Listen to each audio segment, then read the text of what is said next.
कि इस महाशिवरात्रि में उन 12 राशियों के लिए आप क्या विशेष उपाय बताना चाहेंगी, जो जब शिवलिंग पर अपनी श्रद्धा अनुसार कुछ अर्पित करे तो क्या अर्पित करे, और मंदिर से आते वक्त वो वहां से अपने राशि अनुसार क्या अपने साथ ला सकते हैं। तो सबसे पहले मेष राशि के जातक क्या अर्पित करे शिवलिंग पर महाशिवरात्रि पर, और मंदिर से घर आते वक्त में क्या लाएं। शिवलिंग पर आपको केसर युक्त जल या दूध अर्पित करना है। दूध के अंदर केसर या पानी के अंदर केसर डाल के आपको प्रभु को अर्पित करना है। आते समय आप मंदिर में से वहां से पुष्प ले आइए और उसे लाकर आप अपने पास, अपने पर्स में, अपनी अलमारी में या जहां पर आप काम करते हैं उस डेस्क पे आप रखें।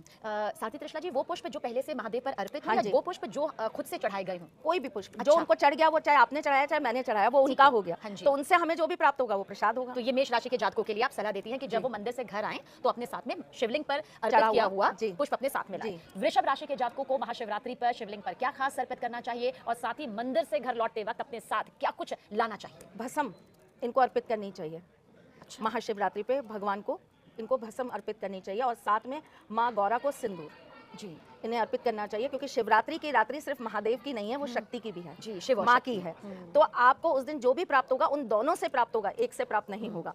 तो इसीलिए आपको भस्म उन्हें अर्पित करनी है और सिंदूर आपको माँ को अर्पित करना है। और मंदिर से लौटते वक्त वृषभ राशि के जातकों को क्या कुछ अपने साथ लाना जो उनके ऊपर एक बिलपत्र चढ़ा हो वो आप ले आइए। अपनी मनोकामना एक व्हाइट पेपर पे लिखिए, बिलपत्र को उसके ऊपर आप रखिए, उसे फ्रेम करवा के आप अपने घर के नॉर्थ में लगा दीजिए।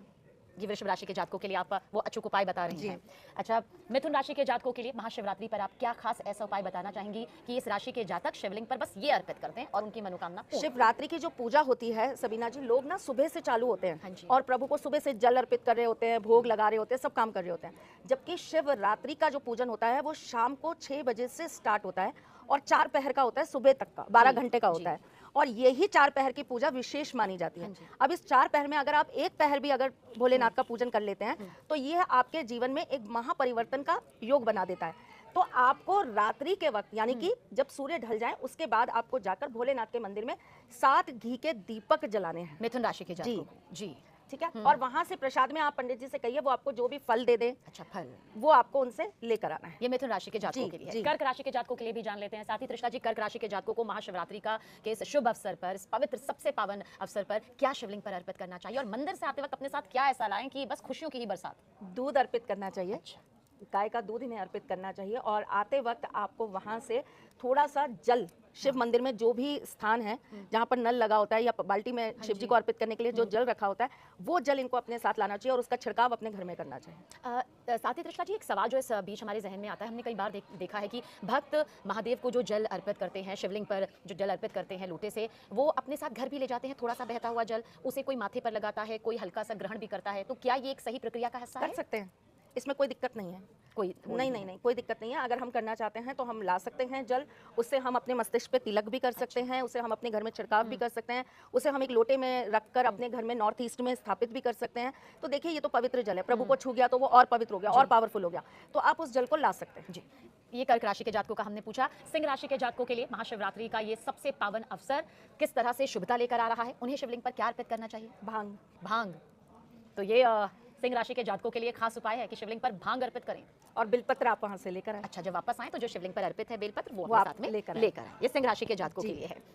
कन्या राशि के जातकों के लिए भी जान लेते हैं। कन्या राशि के जातकों का इंतजार खत्म करके जानना चाहेंगे कि उन्हें महाशिवलिंग पर क्या अर्पित करना चाहिए महाभिषेक के तौर पर? दुर्वा का जल। दुर्वा को आप पीस लीजिए, उसे थोड़ा सा छान कर उसका जल निकाल लीजिए और उसे नॉर्मल जल के साथ मिला लीजिए और उसे अर्पित करिए। अच्छा, तो ये सारी मनोकामनाएं, धन वर्षा, खुशियों की सौगात, मान सम्मान, सब इससे सिर्फ एक छोटे से उपाय से हो सकता है। जब घर वापस आए तो फिर क्या कुछ अपने साथ लाएं? वहां पे चढ़ी हुई माला, अच्छा, भोलेनाथ पे जो माला चढ़ाते हैं उसमें से एक माला अपने साथ लेकर आए। पंडित जी से मांगिए, वो देते हैं तो वो लेकर। जी।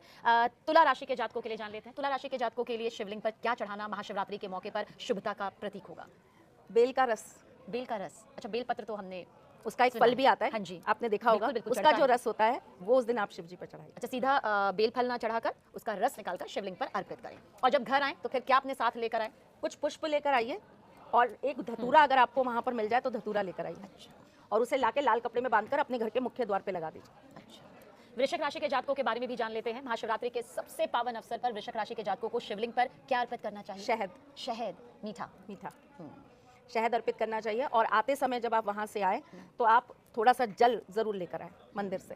अच्छा, इनकी महत्ता आपसे जरूर पूछेंगे, बस अभी जल्द जल्द हम इसलिए पूछ रहे हैं ताकि हर राशि के जातक को बिल्कुल इंतजार ना करना पड़े कि आखिर उन्हें शिवलिंग पर क्या अर्पित करना चाहिए, अपनी श्रद्धा अनुसार, अपने भाव अनुसार, और वहां से आते वक्त खाली हाथ ना आकर किस तरह से आशीर्वाद के तौर पर आप ये सामग्री जो प्रसाद के तौर पर सबसे पवित्र हो जाती है, शिवलिंग पर चढ़ते ही महादेव और माता पार्वती के चरणों में आते ही वो अपने साथ अपने आवास में लाएं।